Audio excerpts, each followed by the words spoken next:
Aleluya. Tome su lugar, hermano. ¿Pueden salir los jóvenes? Creo que hoy salen los jóvenes, ¿o no? ¿O se van a quedar? Bueno. De lo que se van a perder, pero bueno. Vamos a darles chance, ¿verdad? Que le damos muchas gracias a Dios, hermanos. Verdaderamente, cada vez que me pongo a analizar el por qué el Señor nos está moviendo a estudiar tal o cual libro de las Escrituras, me doy cuenta de sus grandes propósitos. Y de verdad, soy el primer maravillado en eso.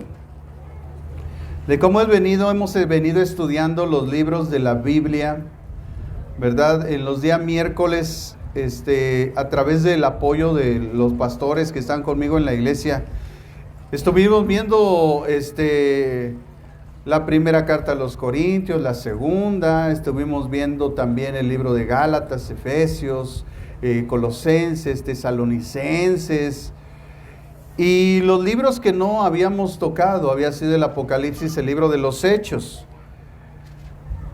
Y los domingos, ¿verdad? Después de venir estudiando también esos mismos libros, llegamos al libro de Gálatas, donde el Señor iluminó nuestro entendimiento, como diciendo, no pueden avanzar si no entendemos esto, que es necesario que Cristo sea formado en nosotros. Nos llevó a un evangelio de los 4 que existen, maravillosos. Pudo haber sido cualquiera, pero a Dios le plació tomar el evangelio de Mateo y lo estuvimos estudiando durante varias semanas.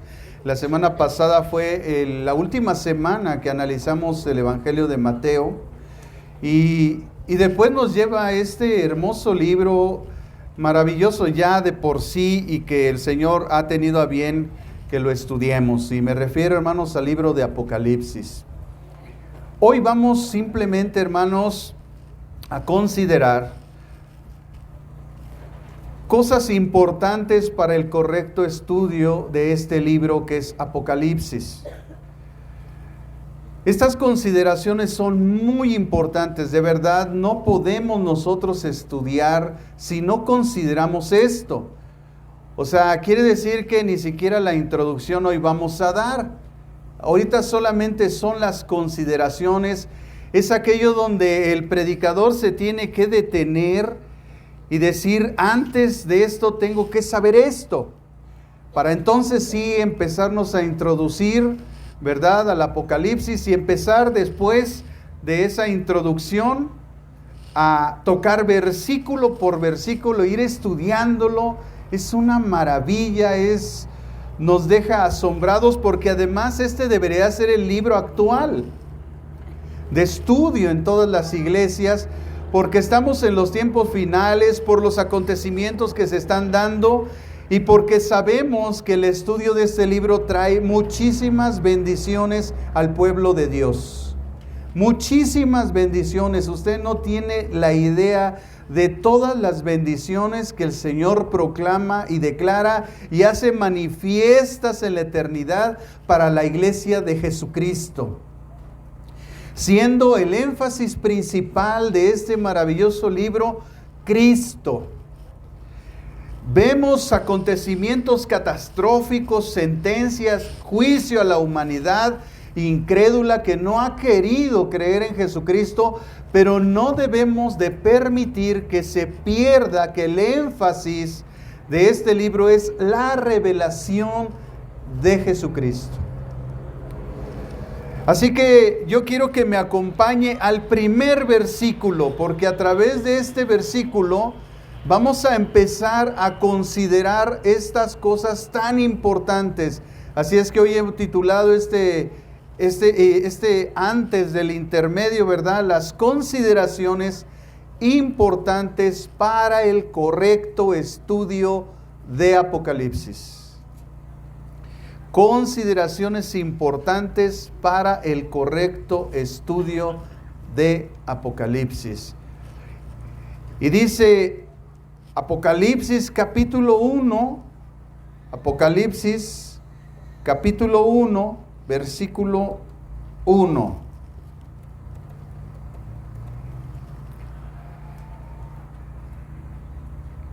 La revelación de Jesucristo que Dios le dio para manifestar a sus siervos las cosas que deben suceder pronto.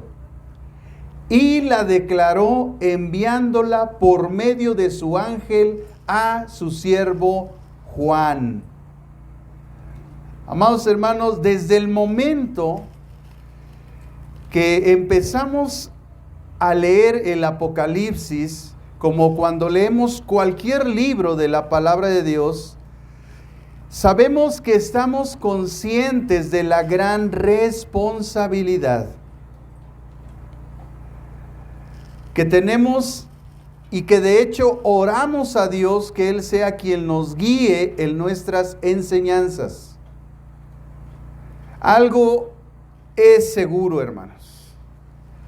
Dios continuamente a todos nos sigue enseñando, a todos. Y nos enseña precisamente para perfeccionarnos. La búsqueda del conocimiento siempre nos va a llevar a la sabiduría. Y todo esto bajo la dirección del Espíritu Santo de Dios, quien además continuamente nos corrige y nos guía para no desviarnos de la verdad. Quien no tiene entonces esta disposición de ser corregido y jamás entonces tendrá la capacidad de corregir y muy posiblemente mantendrá sus errores. Mientras que hay otros como nosotros, como esta iglesia, que buscamos siempre oír la dirección de Dios para constantemente corregir el camino y ser guiados siempre a la verdad bíblica. Un escritor famoso que encontré mientras estaba yo estudiando este aspecto que vino a mi corazón, porque decía yo, ¿cómo empiezo? Claro que yo en el instituto ya lo estudié, pero yo decía, Señor, yo quiero hacer algo por mí solo, algo que tú a mí me muestres, que me vayas guiando en este estudio. Lógicamente también tengo todo el estudio y respaldo, ¿verdad?, de lo que he aprendido, pero siempre es bueno que el Señor, ¿verdad?, nos guíe, además de todo aquello que hemos aprendido. Entonces, encontré un escritor famoso que escribe acerca del tema de Apocalipsis, y él dijo estas palabras, y cito, hermanos, dice: independientemente de tu opinión sobre el momento exacto en que vendrá el Señor, no deberías convertir tu visión concreta de la profecía bíblica en un criterio para aceptar o rechazar la comunión de otros cristianos. Podemos estar de acuerdo en discrepar, podemos tener distintas opiniones sin discutir nuestra opinión. Esta es una trampa del enemigo, hacer que el pueblo de Dios discuta sobre una porción particular de la profecía bíblica sin tener en cuenta que forma parte de un todo más amplio. En lugar de permitir que la profecía bíblica sea el gran elemento cismático, debería cohesionarnos en torno a nuestro Señor resucitado y glorificado, que pronto aparecerá. Sin importar tu punto de vista particular, el centro de tu visión es Jesucristo. Por lo tanto, no discutamos sobre la manga derecha de la túnica de Cristo como oposición a la manga izquierda. Para hacer una túnica hacen falta 2 mangas y necesitamos toda la profecía bíblica para centrar la vista en la persona del Señor Jesucristo, que de hecho, como inicia Apocalipsis, ¿verdad?, la revelación ¿de qué? De Jesucristo. Contiene muchas cosas más, pero lo más importante en este libro y en todos los demás es Cristo. También debemos de entender, hermanos, que nadie tiene la verdad absoluta, pues todos los seres humanos somos imperfectos. Amados hermanos, si nosotros no consideramos esto, que he citado hasta este momento, podemos enorgullecernos, podemos hacernos soberbios, podemos, como dice este gran autor, hacer una separación y no una suma o multiplicación en el reino de Dios. Empezamos a rechazar a los demás que no piensan como nosotros. Empezamos a menospreciarlos, empezamos a sentirnos más espirituales que ellos, más sabios, más conocedores, que recibimos más revelación. Y todo eso, hermanos, es porque hay orgullo. Porque la comunión en el Espíritu dentro de la iglesia de Jesucristo, la coinonía, la amistad, el amor y la perseverancia en esto, no es opcional ni para los líderes ni para la iglesia. Es un mandato de nuestro Señor Jesucristo, y es más, es una oración de Él, y es más, fuimos mandados a dar fruto.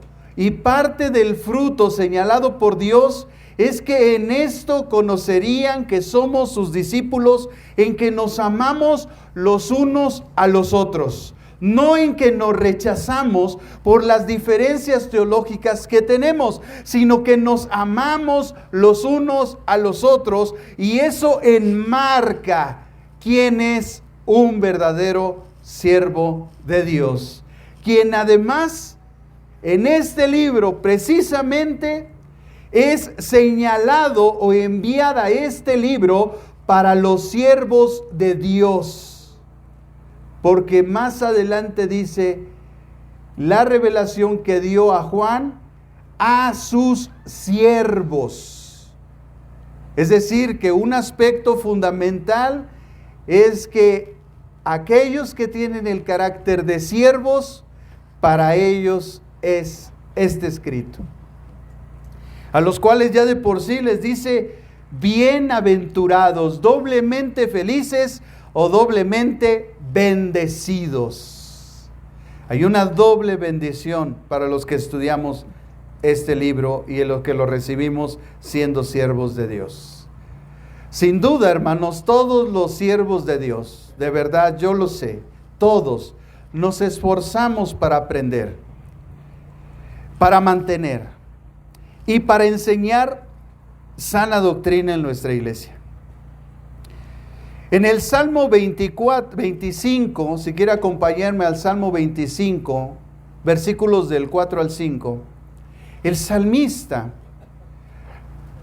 nos hace ver ese aspecto que seguramente todos los siervos de Dios buscamos. Y dice el Salmo 25 del 4 al 5, muéstrame, oh Jehová, tus caminos, enséñame tus sendas, encamíname en tu verdad y enséñame, porque tú eres el Dios de mi salvación, en ti he esperado todo el día. Vean estas palabras. El salmista dice que ha estado todo el día solamente buscando escuchar el camino, la dirección, que el Señor le enseñe sus sendas, que lo encamine en la verdad y le enseñe. Y dice, ¿por qué él busca esto? Porque Él es su Dios y Él es su salvación. Por eso yo me atreví a decir estas palabras, que sin duda todos los siervos de Dios nos esforzamos para aprender, para mantener y enseñar la sana doctrina. El Salmo 86:9, también el salmista nos muestra otra enseñanza importante a los que buscamos siempre de parte de Dios la enseñanza correcta y la sana doctrina. Salmo 86:9 al 13. Dice, todas las naciones que hiciste vendrán y adorarán delante de ti, Señor, y glorificarán tu nombre, porque tú eres grande y hacedor de maravillas, solo tú eres Dios. Escuche, enséñame, oh Jehová, tu camino. Caminaré yo en tu verdad. Afirma mi corazón para que tema tu nombre. Te alabaré, oh Jehová, Dios mío, con todo mi corazón, y glorificaré tu nombre para siempre, porque tu misericordia es grande para conmigo, y has librado mi alma de las profundidades del Seol. Sin duda está hablando alguien que ha sido redimido, alguien que ha recibido la gracia de Dios. Y lo primero que hace es exaltar a su Dios y le dice, todas las naciones que hiciste vendrán y adorarán delante de ti, Señor. Y dice, y glorificarán tu nombre. También dice el por qué. Dice, porque tú eres grande y hacedor de maravillas, y además solo tú eres Dios. Entonces, prorrumpe en la voluntad de Dios, le dice, enséñame, Jehová, tu camino. Caminaré yo en la verdad, porque ese es el propósito. Cuando descubrimos el camino, cuando descubrimos la verdad, tenemos que caminar en ella. Por eso Jesús dijo, no son los oidores, son los hacedores. Dice después el salmista, afirma mi corazón para que tema tu nombre. Hermanos, si hay algo que Dios desea hacer con todas las enseñanzas en su palabra, es afirmar nuestro corazón. Es que estemos fundados en la roca. Es que tengamos cimientos que nos lleven siempre a hacer la voluntad de Dios. Al entender esta revelación, el salmista, por supuesto que la respuesta de cualquier persona que ha sido redimida, que ha encontrado los caminos de Dios, es en el verso 12 que dice, te alabaré, Jehová, Dios mío. Vean cómo lo hace su Dios personal, porque solamente ese Dios personal nos puede mostrar el camino. Entonces Él hace un compromiso y dice, caminaré yo en tu verdad. Y dice después de que ha afirmado su corazón, glorificaré tu nombre para siempre. Y entiende cuál fue el móvil por el cual todo esto aconteció en su vida. Dice el verso 13, porque tu misericordia es grande para conmigo. Si no es por su misericordia, no estaríamos aquí, hermanos. Y después se exalta lo que hizo por él y dice, y has librado mi alma de las profundidades del Seol. Es decir, está afirmando que su destino es la salvación eterna, porque esa es la promesa de nuestro Señor Jesucristo. Él nos prometió salvación eterna, vida eterna. Así que ese deseo de conocer o saber el camino de la verdad con un corazón sincero, hará siempre que el Señor nos muestre ese camino. Pero ¿estaremos dispuestos a corregir lo deficiente? Amados hermanos, porque a través del estudio de este libro, que es el libro más contemporáneo de esta época de los tiempos finales, nos va a mostrar muchas cosas que tú y yo tenemos que corregir en nuestra vida.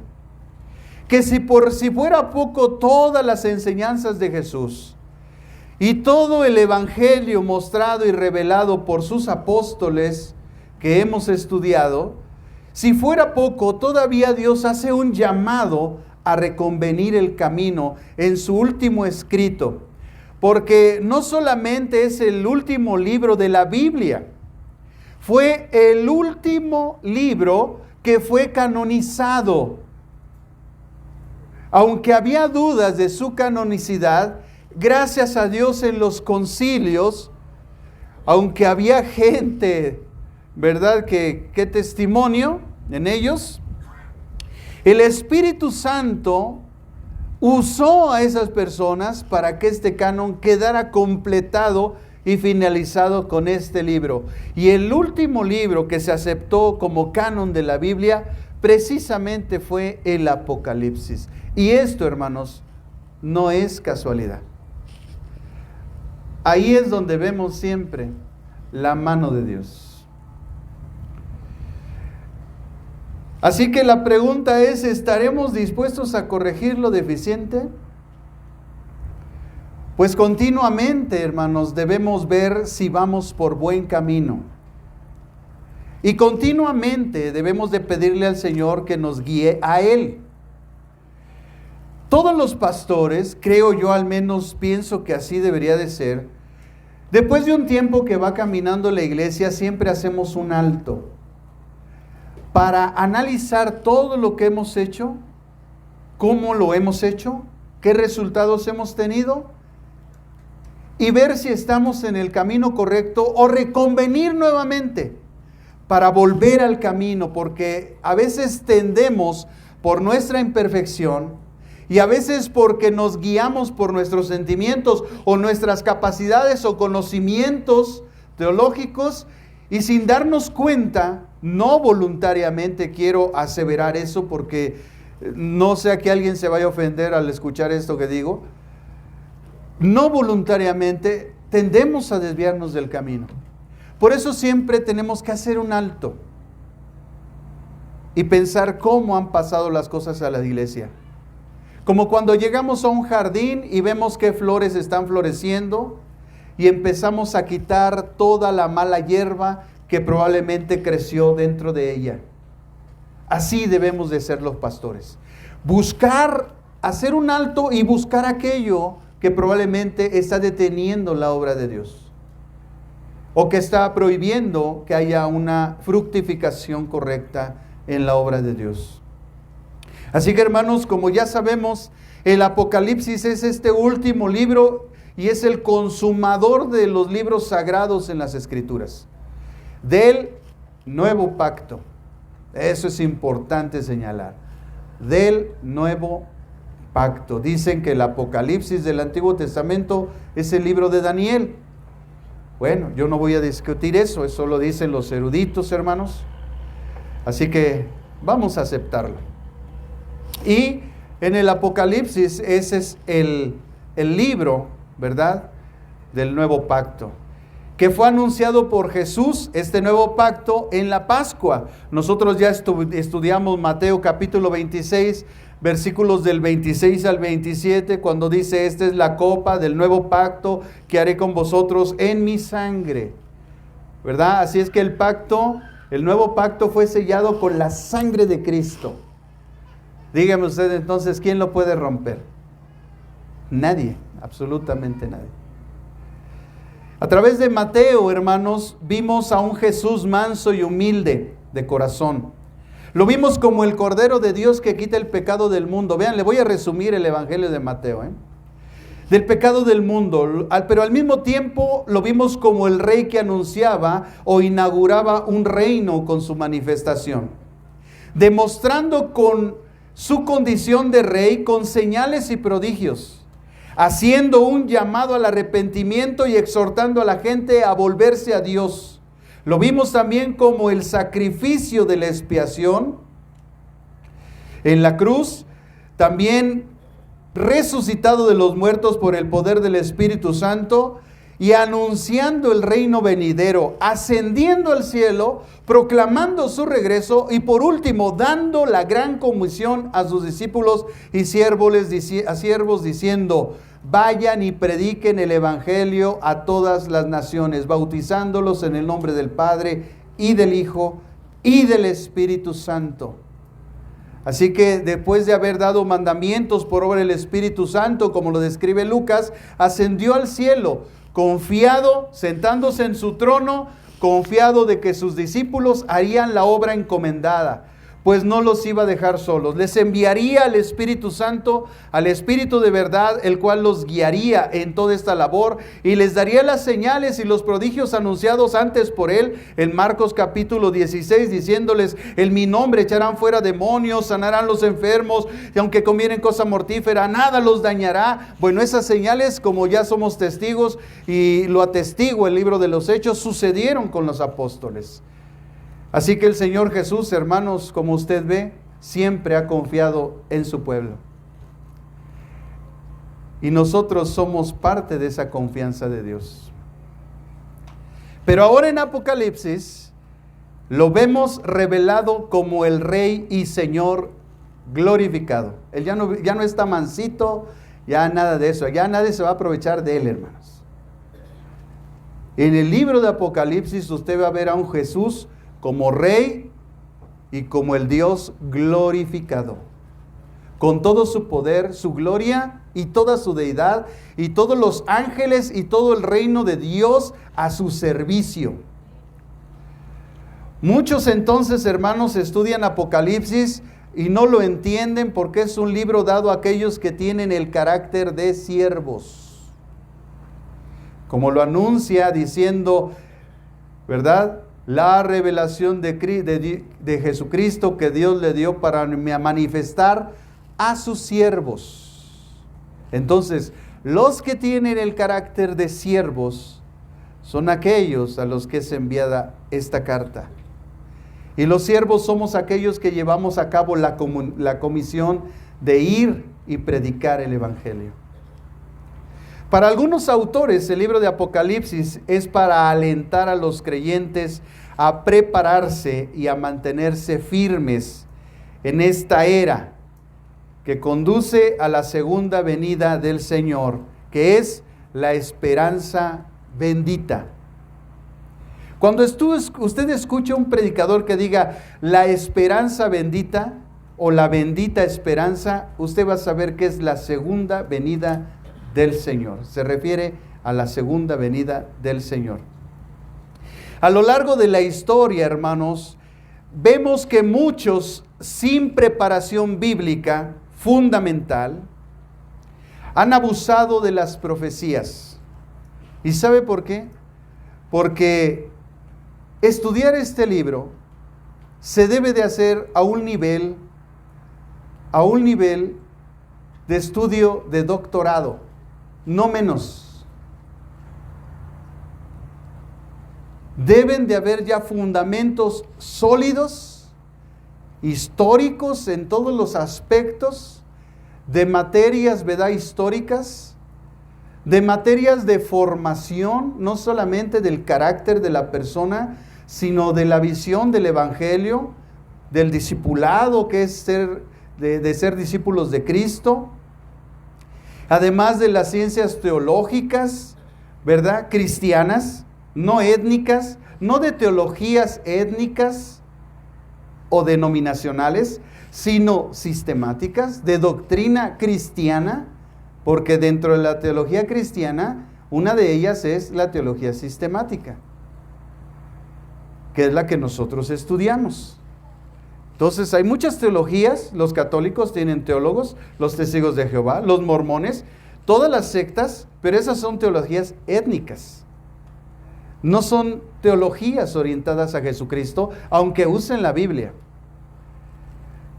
La teología cristiana tiene una base fundamental en 4 aspectos importantes, y uno de ellos es la teología sistemática. Para que tú verdaderamente expreses la teología bíblica cristiana, tiene que ser a través de la teología sistemática. Si no, estarás enseñando cualquier cosa, pero no la teología cristiana. Así que a lo largo de la historia, muchos sin preparación bíblica fundamental han abusado de las profecías. Casi en todas las generaciones ha habido gente que ha proclamado: ya viene el fin, e incluso han afirmado conocer el día y la hora. Sus falsas profecías los han llevado a ser distinguidos como falsos profetas, porque basta que una persona que se dice profeta se equivoque una sola vez para saber que es un falso profeta. El profeta de Dios tiene que tener el 100% de veracidad en lo que ha dicho.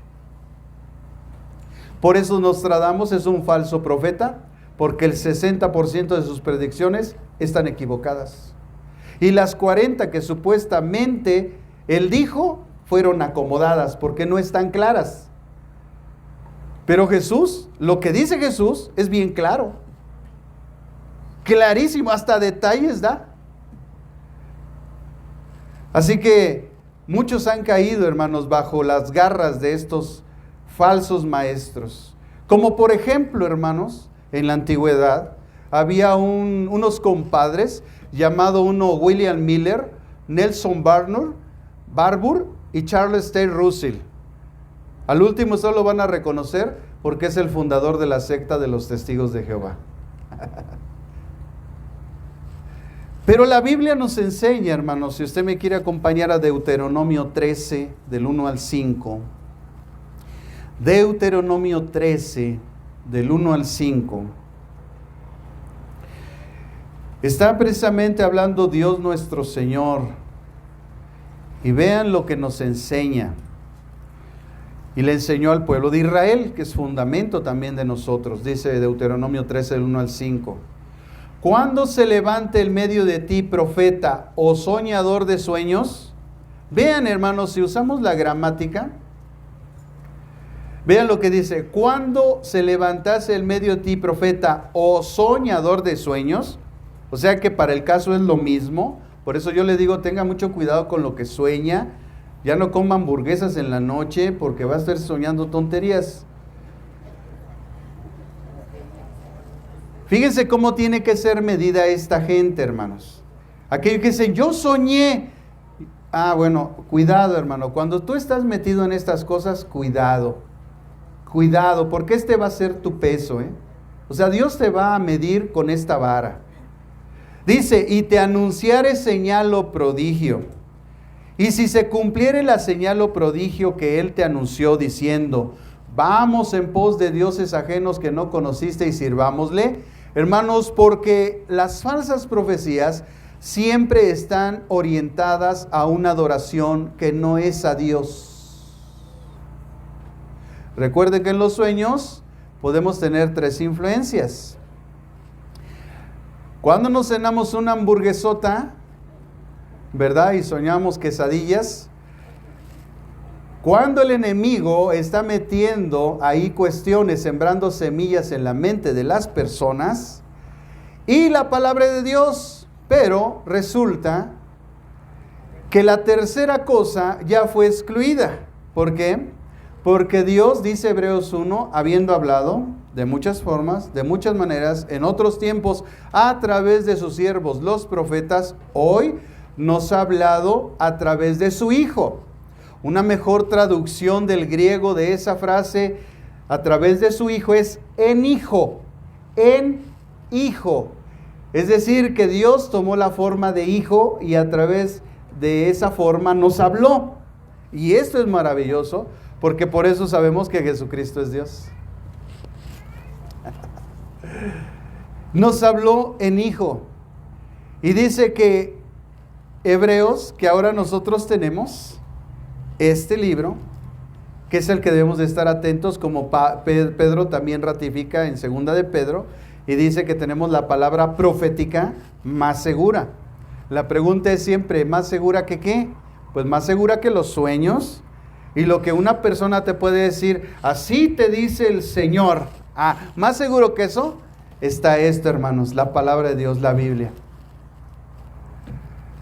Así que, hermanos, tengamos mucho cuidado, no sea que estemos sirviendo a dioses ajenos. Por eso dice el verso 3, no darás oído a las palabras de tal profeta, ni al soñador de sueños, porque Jehová vuestro Dios los está probando, para saber si amáis a Jehová nuestro Dios. Es decir, que aún con todo eso, Dios lo permite, para ver si tú te dejas guiar por eso o por esto. La palabra de Dios o por lo que dice esa persona. Es una prueba de Dios. Entonces dice la Escritura después, para saber si amáis a Dios con todo vuestro corazón y toda vuestra alma. En pos de Jehová vuestro Dios andaréis, o sea, en su palabra, a Él temeréis, guardaréis sus mandamientos y escucharéis su voz. Y para escuchar la voz, hermanos, hay que leer la Biblia. A Él serviréis y a Él seguiréis. Vean, qué proceso tan maravilloso. Cuando nosotros escuchamos la voz de Dios, la consecuencia es que lo servimos. Y si lo servimos, lo seguimos. Ahí está, hermanos, claramente el proceso de un verdadero servidor de Dios y seguidor de Cristo. Tal profeta o soñador de sueños, ¿qué dice que le va a pasar? Ha de ser muerto. O sea, la sentencia, o sea, eso es pecado de muerte. Es pecado de muerte, hermanos. Del cual dice Juan, no se pide que se ore por él. Por eso, hermanos, hay que tener mucho cuidado. Y si estamos en esas cosas, dejémosla. Dijimos, Señor, yo no quiero nada que no provenga de ti. Y si esto no proviene de ti, quítalo de mi vida, porque a mí no me sirve. Ni lo quiero oír, es de más. Yo no me quiero basar en mis sueños. Hermanos, imagínate si te guiates tus sueños y sueñas que te van correteando y que te mochan la cabeza. Que te dan una zapatería ahí en la calle. Que te roban todas tus pertenencias. Imagínate que tú te guías en esas cosas, hermano. ¿Cómo vas a estar? No vas a querer salir de tu casa con el miedo. Y hermanos, el temor echa fuera la fe, pero la fe echa fuera el temor. Porque el perfecto amor echa fuera todo temor. Y el perfecto amor es Cristo en mi corazón. Los cristianos no tememos ni a la muerte. Es más, hasta la abrazamos. A ver dónde estás. Ahorita ni se me acerca porque sabe que todavía te queda tiempo. Pero un día me va a querer abrazar y la voy a decir, a ver dónde está muerte tu aguijón, sepulcro tu victoria. Y yo voy a seguir viviendo en la presencia de Dios. Entonces la sentencia es de muerte, hermanos. Dice, por cuanto aconsejó rebelión contra Jehová nuestro Dios, porque no hay mayor rebelión, hermano, que estar en contra de la palabra de Dios. ¿Vamos entendiendo? Dile al que está a tu lado, ¿entiendes, Méndez? Y dice, y trató de apartarse del camino por el cual Jehová tu Dios te mandó que anduvieses. O sea que si hay una influencia, Y la influencia, esa influencia nos puede llevar al apartamiento de las cosas de Dios. Así quitarás el mal del medio de ti. ¿Cómo? Matando a esos profetas. Digo, ahorita los podemos matar simplemente no escuchándolos, ¿verdad? No hay peor castigo que no le hagas caso a la gente. ¿Y por qué declaración de Jesús? Y porque además, hermanos, el Señor Jesús lo declaró. Mateo 24:36, hablando sobre la profecía de los últimos tiempos, les dice el Mateo 24:36 a sus discípulos, pero el día y la hora nadie sabe, ni aun los ángeles de los cielos, sino solo mi Padre.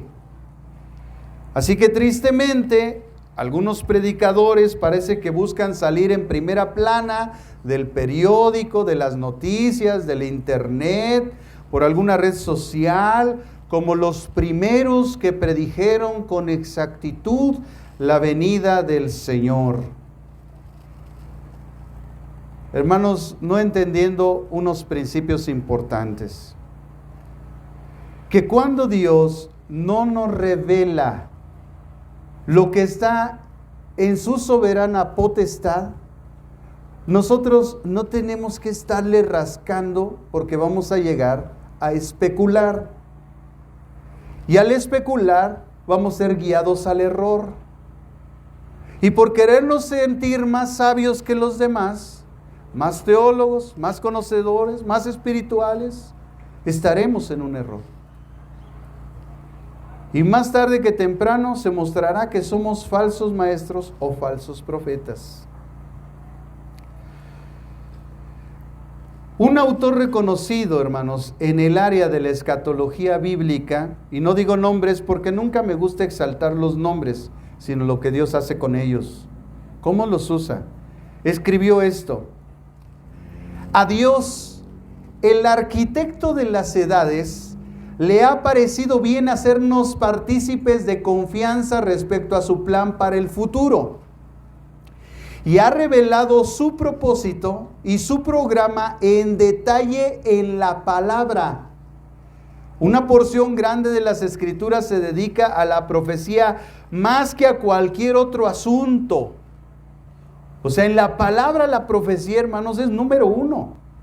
Pues aproximadamente, dice, 1/4 de la Biblia era profética en el tiempo cuando fue escrita. Esa porción se dedica al desenvolvimiento del programa de Dios. Debido a su prominencia en las Escrituras, es más que natural que se haya escrito mucho sobre el asunto. Y muchos libros excelentes han aparecido que tratan asuntos proféticos. Gracias a Dios, hermanos, hay muchos escritores de escatología, de profecía bíblica, que son muy buenos, y de verdad uno sale edificado de una forma increíble, y las cosas que uno no entiende, dice uno, Dios no lo había entendido, pero gracias a este hermano, lo que le ha revelado, ahora yo lo entiendo, y eso, hermanos, es mucha bendición para nosotros. Pero también, como hay algo verdadero, también hay cosas falsas. Amados hermanos, Satanás, para imitar algo, pues es porque hay algo verdadero, si no, no lo imita. No por nada, los chinos son el reino del diablo y son los principales imitadores de todas las cosas. Busque un producto, un micrófono, y ellos ya sacaron 3, ya se fusilaron 3, y mejores, y más baratos. Hermanos, China, su símbolo es el dragón. México, su símbolo es el águila devorando a la serpiente. Somos una nación profética. El verde significa la prosperidad, la abundancia, la bendición, porque México es un pueblo rico. Es una nación rica, solamente que hay mucho ratero. Pero de verdad somos un pueblo bendecido y prosperado por Dios. Tenemos todo: oro, plata, bronce, petróleo, litio. Ahorita todos están peleando por el litio. ¿Y qué creen? Que México es abundante en eso. Tenemos una gente maravillosa. Somos todos los que estamos aquí en México. Todo el mundo nos aclama. Hay hasta videos de niños que dicen que lloran porque quieren ser mexicanos. Hermanos, tenemos una riqueza impresionante, playas, litorales, país grande, o sea, tenemos todo. Solo necesitamos hacer que el baluarte que ha sido dicho, incluso hasta en nuestro himno mexicano, tu destino por el dedo de Dios escribió. Oye, esos cuates que escribieron la música y la letra, qué maravilla, fueron inspirados por Dios. Hablaron cosas de México inspiradas por el Espíritu Santo. Mas si usare un extraño enemigo, profanar con sus plantas tus suelos, sabio patria querida del cielo, que un soldado en tus hijos te dio. Y sí, hermano, cualquiera de nosotros nos levantaríamos por proteger a nuestro país. El problema ha sido que ha habido muchos ladrones que han abusado de sus puestos políticos y han querido sumir a la nación en la miseria, y no lo han logrado porque México es un país rico. Si no, hermanos, ya estaríamos como cualquier otro país, en la completa miseria. Así es que nosotros, amados hermanos, tenemos esta gran bendición: el verde, la prosperidad, el blanco, que simboliza la santidad, y el rojo de nuestra bandera, que simboliza la sangre de Jesucristo, la redención, el águila y el medio, por si fuera poco, devorando a la serpiente, que bíblicamente la serpiente, ¿verdad?, simboliza a Satanás. Y el águila, hermanos, hay un querubín que es representado con un águila, imagínense, un querubín que tiene una cara de águila, porque es el rey de los cielos. El águila es el rey de los cielos. Y el rey de la tierra, el león de la tribu de Judá. Y hay otro ser que está delante del trono de Dios que tiene la cara de león. O sea, dense cuenta, hermanos, que por todos lados somos una nación bendecida. Así que aprovechemos esos beneficios y esas bendiciones que Dios nos ha dado. Así que no podemos entonces meternos, amados hermanos, en el estudio de Apocalipsis si no consideramos todo esto que estamos mencionando. La comprensión de este glorioso libro, que además nos señala de una forma categórica, maravillosa, incluso gloriosa, en su comienzo, ¿cuál es su propósito glorioso, hermano? Y lea Apocalipsis 1, versículo 3. Apocalipsis 1, versículo 3 dice: bienaventurado el que lee y los que oyen las palabras de esta profecía y guardan las cosas en ella escritas, porque el tiempo está cerca.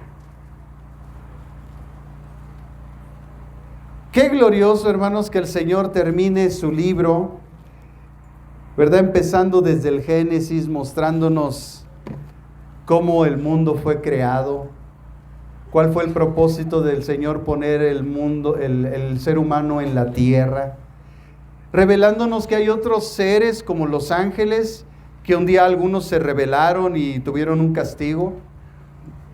Otros incluso en una generación quisieron transgredir la genética, ¿verdad?, de los seres humanos, y trajeron monstruos y seres con capacidades fuera de lo normal que contaminaron esta tierra.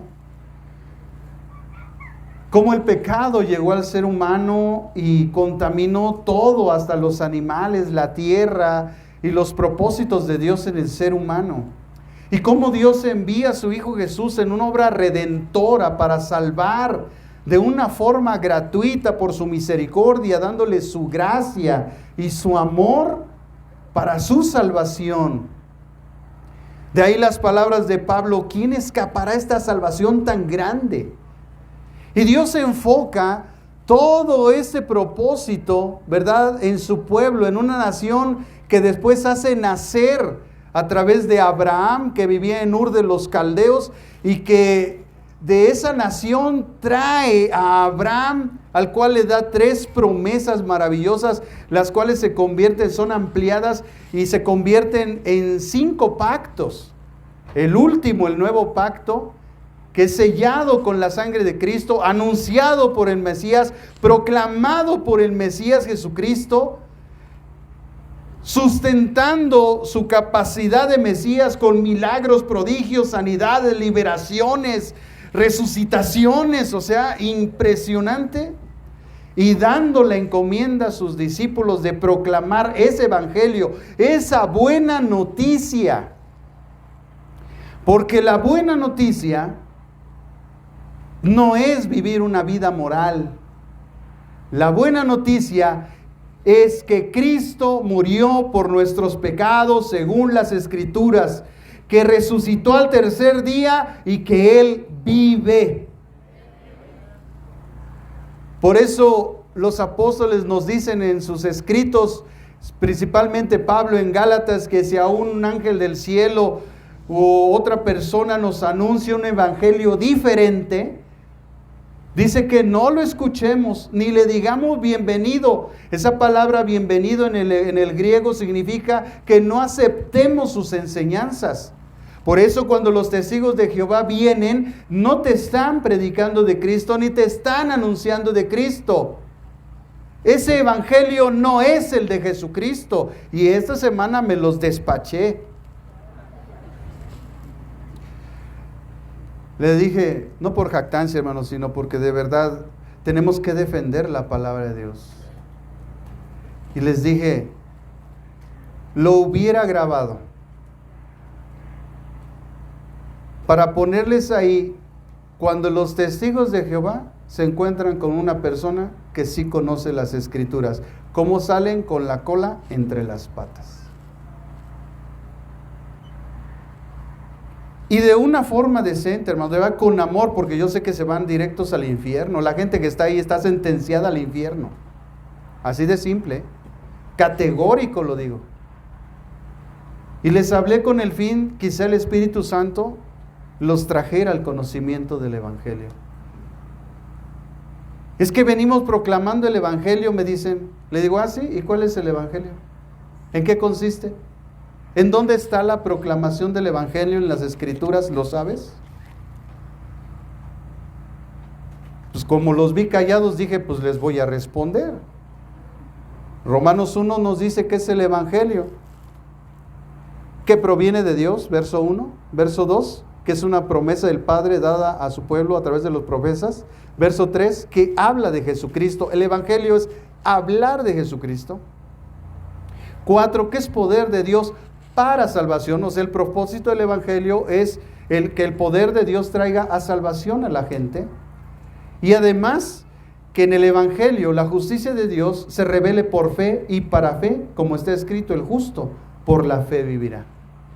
Y la proclamación del Evangelio está en la primera carta a los Corintios, en el capítulo 15,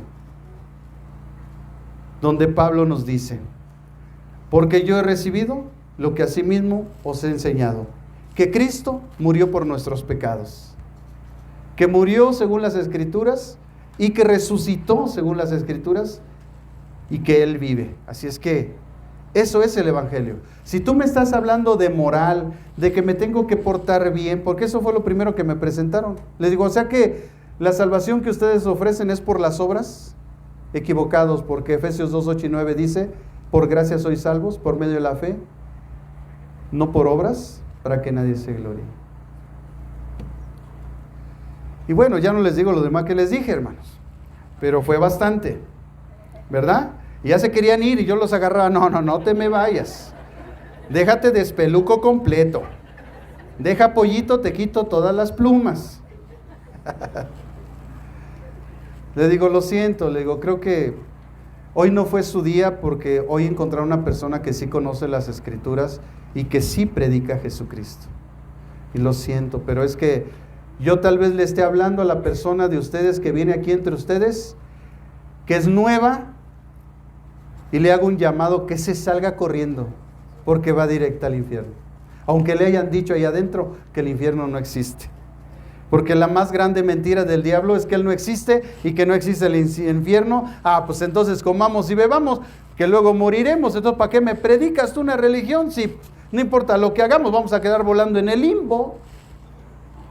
Hermanos, esa es una mentira del diablo. Y hay que buscar que esa gente venga al conocimiento de Dios.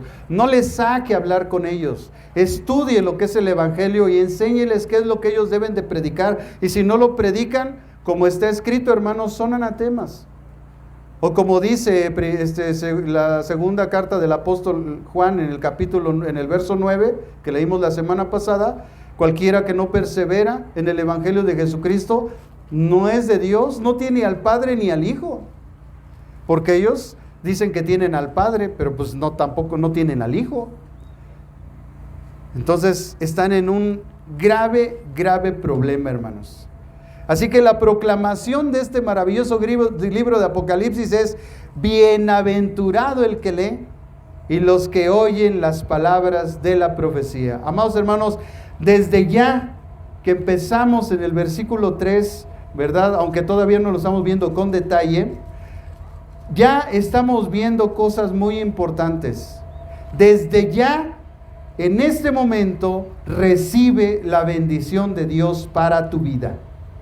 Porque eso lo dice Dios: bienaventurado, doblemente feliz o doblemente bendecido el que lee y el que oye. Y yo, hermano, yo sí recibo mi bendición. Ahora te toca a ti recibirla. Pero además no dice que oyen, dice que guardan, porque eso es lo importante, que tenemos que aprender, pero también tenemos que hacer. Así que tenemos que guardar las cosas que en ella están escritas. ¿Por qué? Porque el tiempo, hermanos, está cerca. Como ha declarado uno de los más grandes escatólogos, hermanos, del cual sí voy a dar su nombre porque vale la pena, hermanos. Se llama John F. Walvoord. No sé si lo pronuncié bien, ¿verdad? Pero John F. Walvoord. Él es el profesor del Seminario Teológico de Dallas, allá en Texas, que dice, hermanos, y cito: el campo de investigación debe necesariamente abarcar tanto la profecía cumplida como la no cumplida. La primera provee una guía importante al carácter de predicción contenido en la última. Más que cualquier otro campo grande de la teología, la profecía ha sufrido mucho a manos de sus intérpretes. Aún entre ellos tienen plena confianza en que la palabra de Dios es inspirada y no es cuestionada. O sea, ellos dicen, sí, la palabra de Dios es inspirada, dice es inspirada por Dios, útil para enseñar, redarguir. Te dicen, ¿verdad? Según Timoteo 3:16. Pero al final, hermanos, no lo llevan a la práctica, por lo cual este autor dice, por esa razón algunos teólogos se han contentado con la presentación de unos pocos eventos mayores de escatología, tales como la resurrección entre los muertos, la segunda venida del Señor, el juicio final, y han sido negligentes en vastas porciones de la Escritura que tratan de otros asuntos proféticos. Porque cuando Jesús es el espíritu de la profecía y es el centro de ella. Es decir, podemos hablar de los juicios venideros, de la catástrofe y nos vamos a admirar de todas las cosas que van a suceder en este libro como juicio de Dios a los incrédulos que no recibieron el evangelio de la gracia de Dios. Pero el centro no lo debemos de perder, que es Cristo. Que es que en medio de las catástrofes y las situaciones descubramos que Jesucristo es el Rey de Reyes, el Señor de los Señores y el Dios de toda la tierra. Aleluya. Eso es lo que debe ser nuestro propósito al estudio del libro de Apocalipsis. Otro prominente escatólogo dice que se requiere que haya el claro juicio necesario para discernir aquello que ha de interpretarse literalmente en contraste con la interpretación espiritual y alegórica. La consistencia en la completa revelación de Dios que se encuentra en el Antiguo Testamento debe mantenerse. Los intrincados detalles de la profecía deben relacionarse sin contradicción. Y yo le puedo asegurar que ya desde aquí su fusible se fundió. Porque muchos de ustedes ya no están entendiendo ni papas fritas. Ve por qué el libro de Apocalipsis se debe de estudiar a una instancia de un conocimiento muy alto. Porque le acabo de decir unas palabras que cuando yo la primera vez las leí, no entendí ni la mitad de lo que se dijo. Pero que al estar analizando y reflexionando y pidiéndole a Dios revelación, el Señor nos dice claramente que esta revelación es para aquellos que tienen el carácter de servidores. Es decir, todos aquellos que estamos llevando a cabo la comisión de predicar este evangelio del reino, el Espíritu Santo en su momento, en algún momento de nuestra vida en que vamos avanzando en el conocimiento, la sabiduría de Dios, nos va a revelar los detalles de la comprensión de este glorioso libro.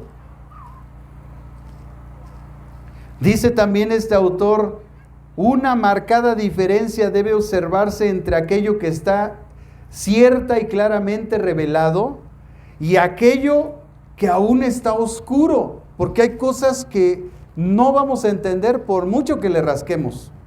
Los eventos mayores deben de distinguirse en los puntos menores. Así que después de estas consideraciones, de estos grandes teólogos que nos introducen, que nos ponen consideraciones para poder entrar al libro de Apocalipsis, hermanos, ¿cómo vamos a abordar la profecía bíblica. Desde luego, sabemos que hay un gran problema, ya lo citó un teólogo anteriormente, aunque usted no lo haya discernido. Él habló de una interpretación literal, histórica, gramatical, y de una interpretación o método de interpretación alegórico. Ese es el problema. ¿Sabe usted por qué los pastores no nos ponemos de acuerdo en las cosas de la Biblia? Por el método de interpretación que tenemos. Uno es correcto y uno es incorrecto, porque no puede haber dos verdades. Alguien tiene que estar equivocado. Así que el método de interpretación bíblica de la profecía es el problema. Por eso no nos ponemos de acuerdo. ¿Cómo abordaremos nosotros particularmente este estudio? Bajo un método de interpretación correcta, porque esa es la clave. Como señala un prominente escatólogo también, hermano, ninguna cuestión que enfrente el estudiante de escatología es más importante que la cuestión del método que debe ser empleado en la interpretación de las escrituras proféticas. La adopción de los diferentes métodos de interpretación ha producido varias posiciones y explicaciones escatológicas de los aspectos divergentes dentro del sistema que confronta el estudiante de las profecías. Las diferencias básicas entre las escuelas surgen de la adopción de métodos de interpretación divergentes e incorrectos. Hay intérpretes que usan un método literal de interpretación bíblica. El énfasis, dice, que ponen en la interpretación literal de la Escritura es la afirmación insistente de sus defensores de que solo cuando se interpreta literalmente la Biblia es interpretada verdaderamente, y denuncian como espiritualizadores o alegorizadores aquellos que no interpretan la Biblia con el mismo grado de literalismo con que los primeros lo hacen. Los dispensacionalistas, así se les llama. El antecedente de cualquier discusión sobre las escrituras proféticas y las doctrinas de la escatología es el establecimiento del método básico de interpretación que debe emplearse desde el principio hasta el fin. O sea, no se vale estar mezclando las cosas. Y hermano, ¿se da cuenta lo intrincado que es penetrar en un terreno ya de por sí, que ahorita apenas estamos viendo la consideración, ni siquiera estamos en la introducción, y ya estamos como que, ¿qué va a pasar aquí? Por eso, hermanos, no cualquiera, hermanos, está en estas instancias.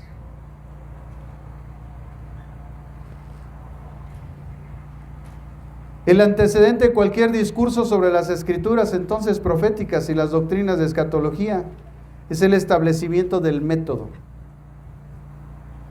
Tú sabes qué pensamiento tiene una persona por el método que usa de interpretación bíblica. Cuando empiezan a espiritualizar las cosas, tú sabes que esa es una persona que está alegorizando. Y hermanos, hay tres problemas muy tremendos sobre espiritualizar las cosas de la Biblia. Sobre el método alegórico. La interpretación de este método, solamente vamos a decir esto, aunque tiene muchos aspectos, muchas cosas, hermanos. Yo solamente quiero nombrar los peligros de ese método. El primer peligro de este método es que no interpreta las escrituras. Oye, ya con ese ya estuvo. Ya yo no lo utilizaría, pero hay gente que lo utiliza.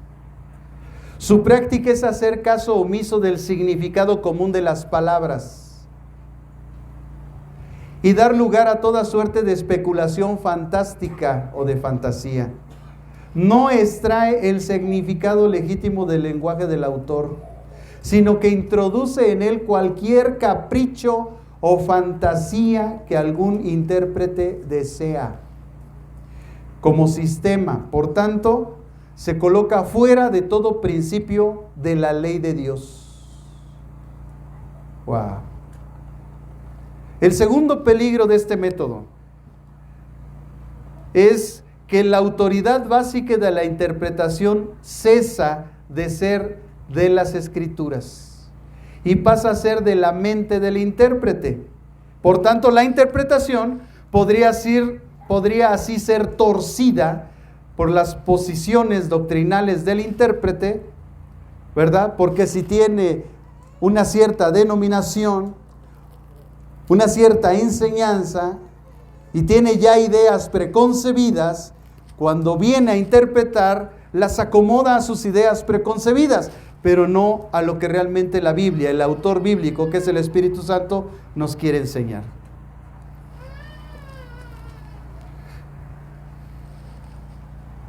Así que el lector queda sometido, atado de manos y de pies, al capricho de ese intérprete. El tercer gran problema de este método, que es el método equivocado, hermanos, es que este método queda sin medio alguno para probar las conclusiones del intérprete y por tanto no puede estar seguro de nada absolutamente. Un gran teólogo reconocido en la antigüedad, grande en la teología, hermanos, de apellido Ram, dijo: declarar que el significado principal de la Biblia es un significado de segundo sentido y que el método principal de interpretación es la espiritualización, es abrir la puerta a la especulación y a la imaginación casi incontrolable. Por esa razón hemos insistido en que el control de la interpretación es el método literal, el método correcto de interpretación. Otro gran teólogo, hermanos, llamado Alice, dice, además Alice era defensor del método alegórico, pero miren lo que dijo. En el campo de la escatología, él admite que todos los peligros existen y que este método alegórico de interpretación es usado para pervertir la escritura.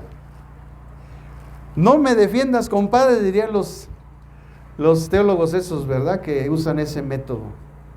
Pues eso dijo el defensor de ellos, imagínense. Así, los grandes peligros inherentes en este sistema están en que quitan la autoridad a la escritura. Nos dejan sin base alguna sobre cuál pueda ser probadas las interpretaciones. Reducen la escritura a lo que parece ser razonable al intérprete y como resultado hacen imposible la verdadera interpretación de la palabra de Dios. Wow. Así que, habiendo dicho, hermanos, después de haber dicho estas cosas sobre este método equivocado de interpretación bíblica, bueno, pues ya sabemos cuál usaremos para meternos al libro de Apocalipsis, para una correcta interpretación de él. El método histórico, gramatical y literal. Leyendo el contexto, usando pasajes que arrojen luz a lo dicho, sabiendo a quién se lo dijo, cuándo lo dijo, dónde lo dijo y por qué se dijo. Usando también, hermanos, lógicamente las técnicas teológicas, la hermenéutica, la interpretación correcta de las palabras, que es la exégesis. ¿Qué significa esta palabra?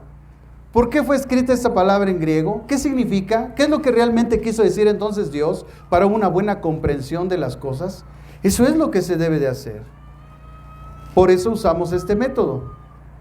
Este método es aquel que da a cada palabra el mismo significado.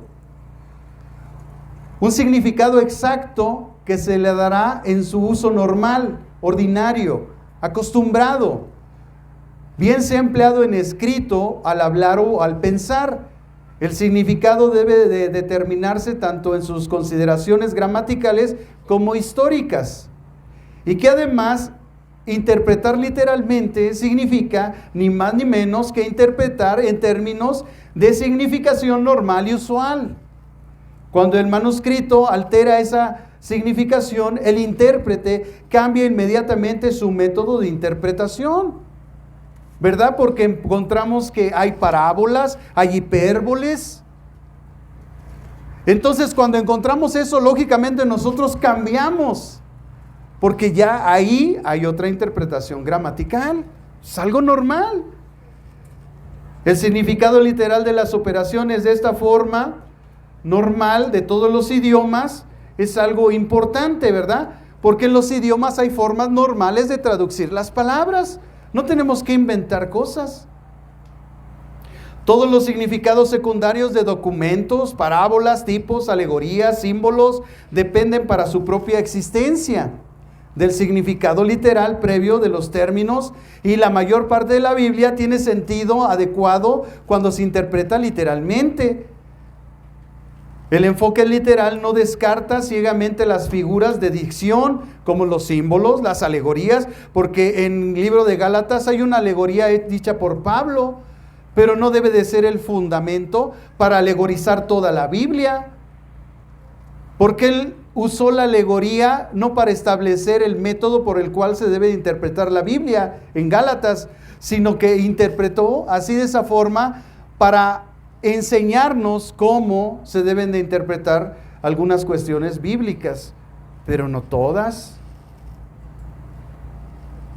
Entonces, eso es importante señalar, hermanos, y lo digo aparte porque dentro de esta congregación cerca de 80 o más personas están en el Instituto Teológico y ya le estamos enseñando estas cosas, ¿verdad? Por eso, si usted quiere aprender más y conocer muchas más cosas, pues lo invitamos a estudiar al instituto para que usted se empape de todos estos conceptos, todas estas bendiciones que nos va a llevar a una mejor comprensión de la palabra de Dios.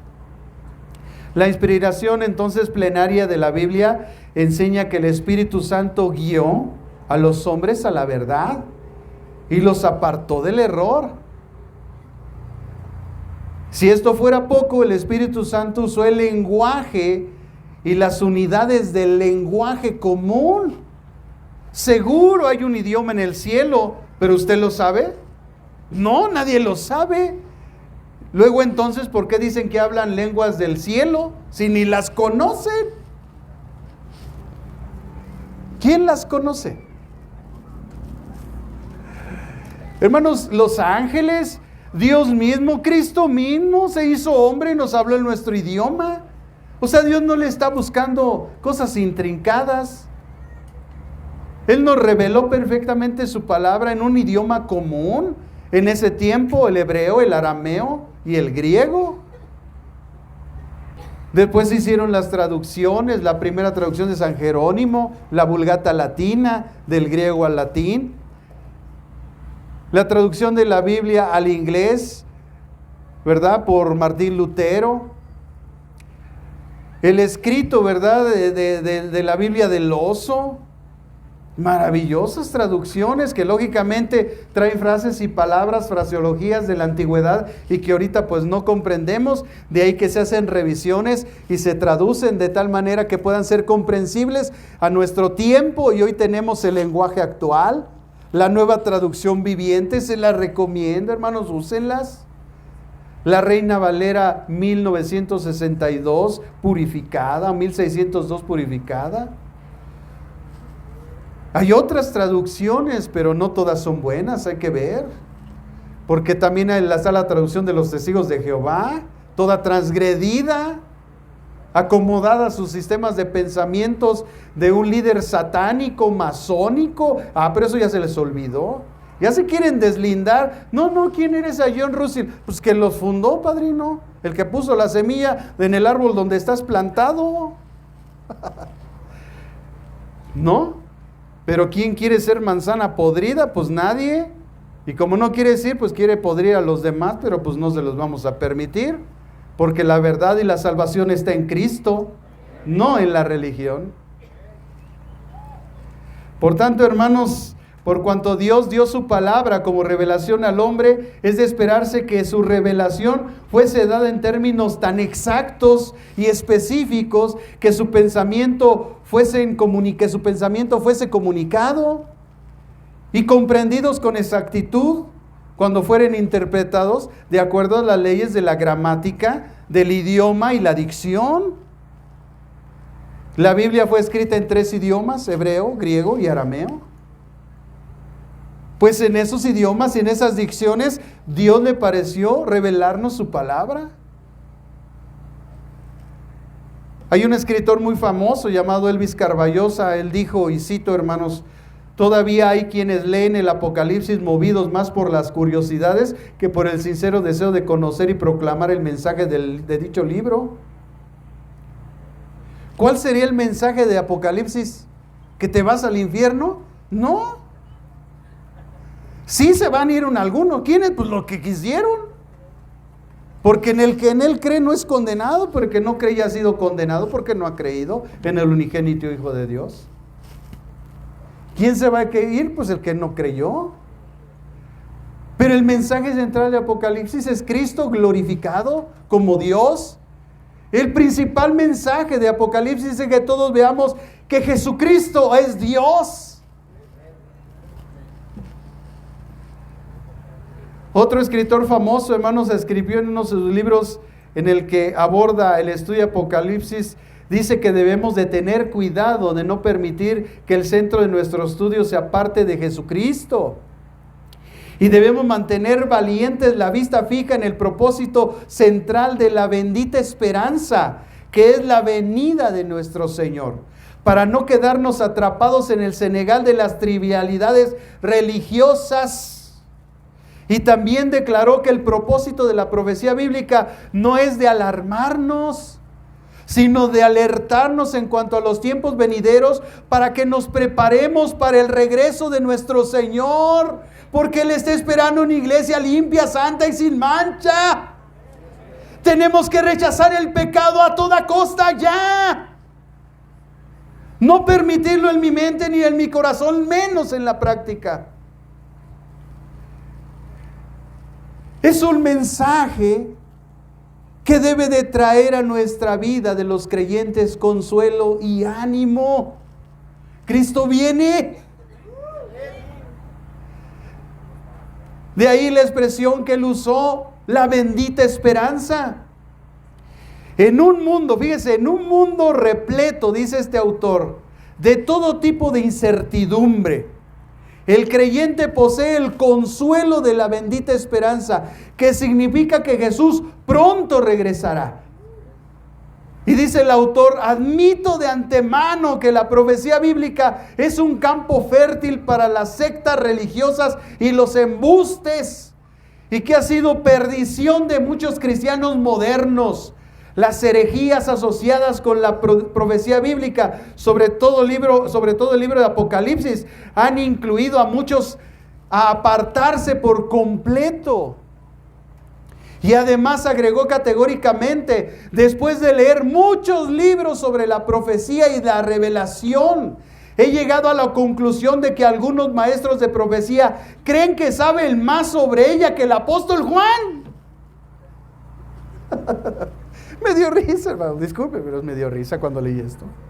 O sea, ¿cómo es posible que haya gente que interprete más de lo que Juan vio? ¡Carambas! No, es que aquí parece que dice que los cuernos son aquellos, y empiezan. Oye, ahora resulta que ellos saben más que Juan. ¿Quién vio? ¿Y quién señaló lo que vio? Oye, si usted va en una camioneta y choca la camioneta y hay un muerto y sale a la calle y dicen, se murieron 3, usted va a decir, no, se murió 1, yo estuve ahí. Pues así es la gente que alegoriza y que interpreta mal las escrituras, resulta que ahora ya saben más que Juan, cuando él vio la visión. Estos maestros pseudoproféticos hacen predicciones que aquellos hombres de Dios de la antigüedad no habían hecho jamás. Aquellos entendían el propósito de la profecía bíblica, mientras que muchos de estos maestros modernos no lo hacen. Por lo tanto, se especializan en los detalles superficiales. ¡Wow! ¡Qué tremenda declaración de este hombre, hermanos! Vamos a concluir esta mañana, hermanos, porque nada más vimos las consideraciones. Quiero concluir, hermanos, leyendo un salmo, el Salmo 119, versículo 33 al 40.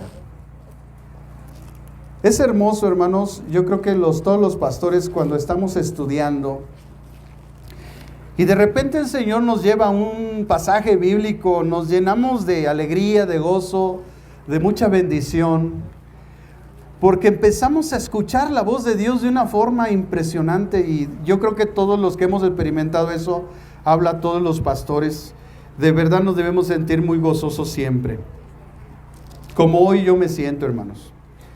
En el Salmo 119, versículo 119, 33 al 40 dice: Enséñame, oh Jehová, el camino de tus estatutos, y lo guardaré hasta el fin. Dame entendimiento, guardaré tu ley, y la cumpliré de todo corazón. Guíame por la senda de tus mandamientos, porque en ella tengo mi voluntad. Inclina mi corazón a tus testimonios y no a la avaricia. Aparta mis ojos para que no se fijen en cosas vanas. Avívame en tu camino. Confirma tu palabra a tu siervo que te teme. Quita de mí el oprobio que he temido, porque buenos son tus juicios. Puesto que he anhelado tus mandamientos, vivifícame en tu justicia. Amados hermanos, generalmente, cuando el Señor trae una palabra a sus siervos, comúnmente Él quiere revelar lo que a lo mejor nosotros no tenemos palabras para decirle a Él.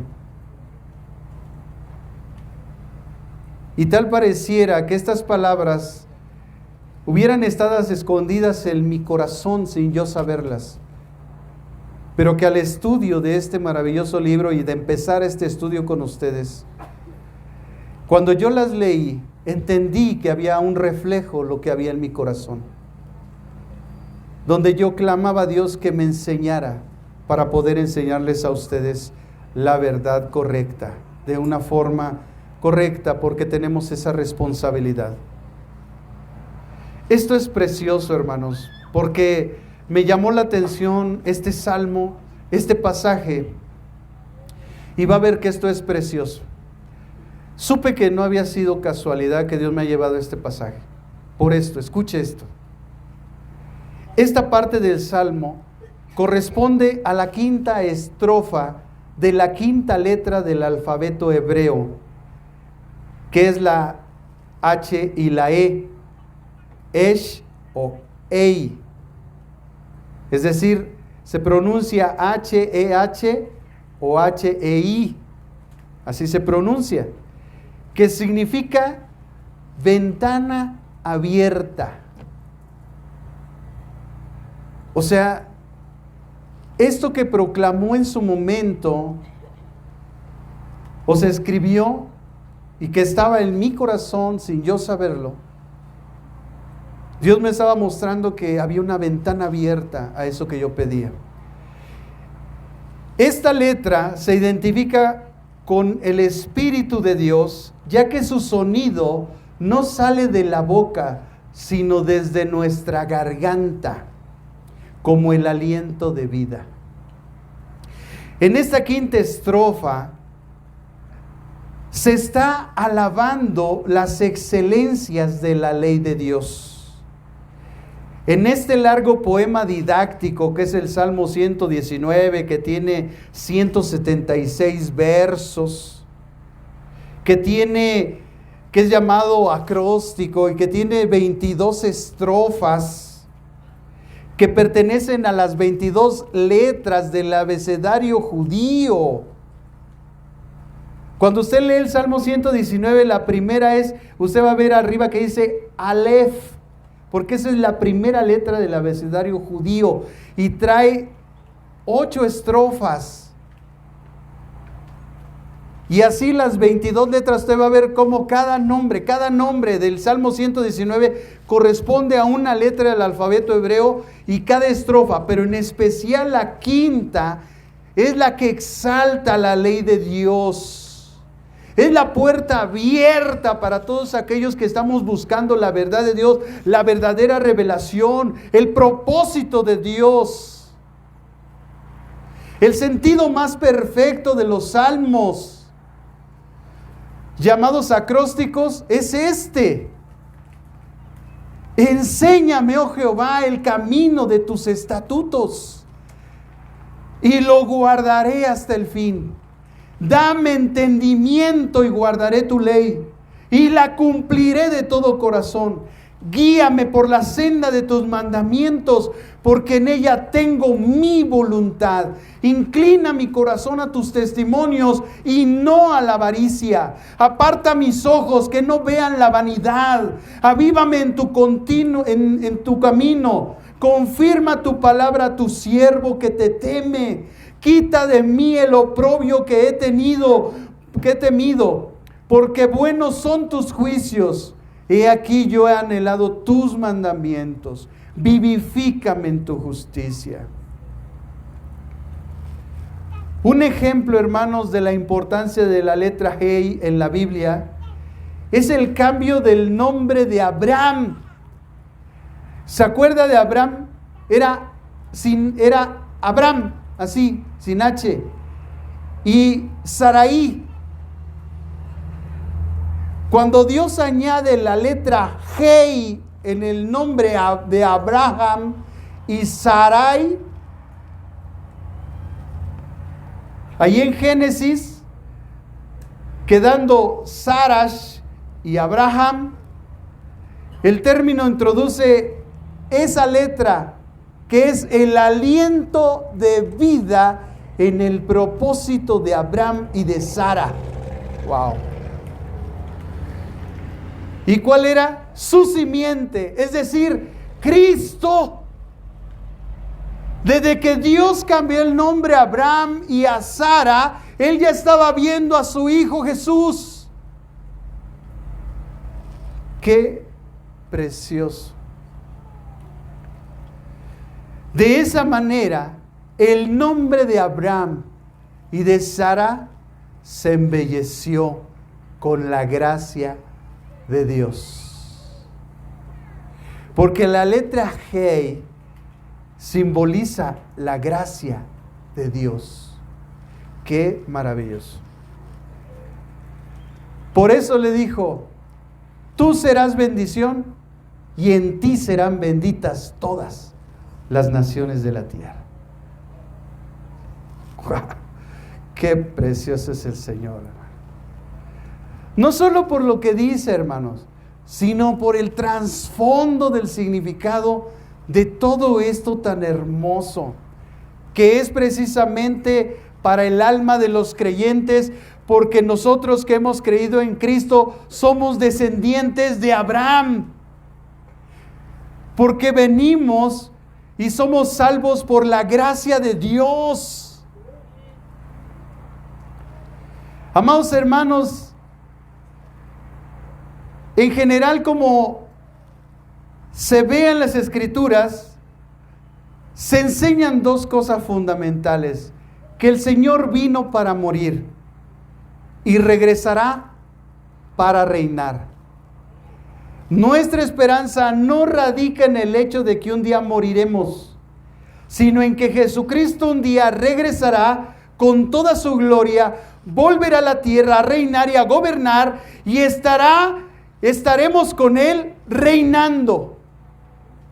Ya sea que resucitemos o que seamos transformados, estaremos con Él un día en su reino. Como dijo un gran escritor, y cito: la Biblia no nos proporciona un calendario profético que, como el horario de un tren, nos ofrezca el nombre de cada estación, la hora en que llegará el tren y cuándo partirá. Por consiguiente, interpretar rígidamente lo que dicen las Escrituras supone deshonrar su integridad, porque la Biblia es un libro que ofrece una visión majestuosa, que nos habla del futuro con grandes pinceladas, de una forma muy parecida a como un artista pintaría un cuadro en el cielo. El panorama que tiene unas dimensiones tan tremendas que para captarlo completamente hemos de alejarnos.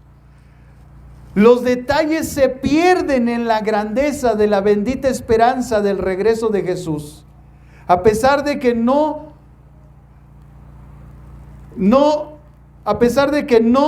sé con seguridad, dice el autor, el momento. Mientras esté subido en el tren y vaya en la dirección correcta, en realidad no me importa saber exactamente cuándo volverá el Señor, porque yo sé que Él vendrá. Wow, es a mí, hermanos, por eso lo puse, porque impactó mi corazón. Así que quiero, hermanos, que oremos en esta mañana. Necesitamos que el Espíritu Santo traiga una revelación, inspiración, iluminación de esta palabra a esta iglesia. Ahí en su lugar, hermanos, quiero guiarlos con esta oración y dígale conmigo: Señor, prepara nuestro espíritu, nuestra alma, nuestro cuerpo, todo nuestro ser, en este tiempo, para el entendimiento de este precioso libro que encargaste que fuera leído, y con palabras gloriosas tú bendices a quien, como dice tu palabra, bienaventurado el que lee. Y los que oyen las palabras de esta profecía y guardan las cosas que en ellas están escritas, porque el tiempo está cerca. Amén. Te lo pedimos en el nombre de Jesús. Te lo pedimos en el nombre de Jesús. Que tú prepares nuestro corazón. Que tu Espíritu haga rema en nosotros, Señor. Y que nos ayudes a quitar todo, Señor, todo aquello que no está correcto delante de tu presencia. No podríamos comprender este glorioso libro, Señor, sin tu Santo Espíritu. Si tú no estás en mí y en esta iglesia. Porque nuestro Señor Jesús enseñó: mi Padre me ha confiado todo. Nadie conoce verdaderamente al Hijo excepto al Padre. Y nadie conoce verdaderamente al Padre excepto el Hijo. Y aquellos a quien el Hijo se los quiera revelar. Así que la única forma, Señor, es que nos arrepentamos de nuestros pecados, para que nuestra vida esté limpia, pura, sin mancha, y la semilla de tu palabra quede sembrada en buena tierra a partir de hoy, Señor. Esta declaración del Evangelio, Padre, nos enseña que Cristo murió por nuestros pecados, conforme a las Escrituras, que fue sepultado y resucitó al tercer día, conforme a las Escrituras, que Él vive y ahora está en nuestro corazón por medio de tu Santo Espíritu. Él es quien nos guía, nos consuela. Él es el que nos guía toda la verdad. Él es el que nos da la fuerza para seguir, Señor. Pero además el apóstol Pablo nos enseñó, Señor, que aparte de la ley se había manifestado la justicia de Dios, testificada por la ley y los profetas. Esa justicia que Dios, por medio de la fe en Jesucristo, para todos los que creen en Él, porque no había diferencia, dijo: por cuanto todos hemos pecado, habíamos pecado. Estábamos destituidos de la gloria de Dios, pero que hemos sido justificados gratuitamente por tu gracia, mediante la redención que es en Cristo Jesús, a quien Dios puso como la propiciación por medio de la fe en su sangre, para manifestar su justicia, A causa de haber, dice tu palabra, pasado por alto en su paciencia nuestros pecados pasados, con la mira de manifestar en este tiempo, Señor, tu justicia, a fin de que tú seas el justo y el que justifica, el que tiene la fe de Jesús. Es Cristo nuestro Salvador, hermanos, y quien nos ofrece en su misericordia y gracia nuestra redención, que es nuestra salvación. Por eso yo quiero invitarte a ti, si vienes por primera vez, que vengas aquí al frente y me dejes orar por tu vida. Y que no te pierdas ni un domingo que viene, para que puedas escuchar y puedas entender el propósito maravilloso de Dios para tu vida, para tu salvación, para que tú veas la gloria de Dios. Póngase de pie, iglesia. Y oremos a Dios, que Dios tenga misericordia. Y si hay alguien en esta tarde que viene por primera vez, yo te invito y ven. Gracias, Dios les bendiga, Dios les bendiga. Allá vienen más de este lado, gracias, Dios les bendiga. Oh, la Biblia dice, habiendo oído, habiendo creído en el Evangelio de su salvación, hemos sido sellados con su Espíritu Santo. Dios les bendiga, miren cuántos, iglesia, Dios les bendiga. Dios les bendiga, aleluya, gloria a Dios. Oh,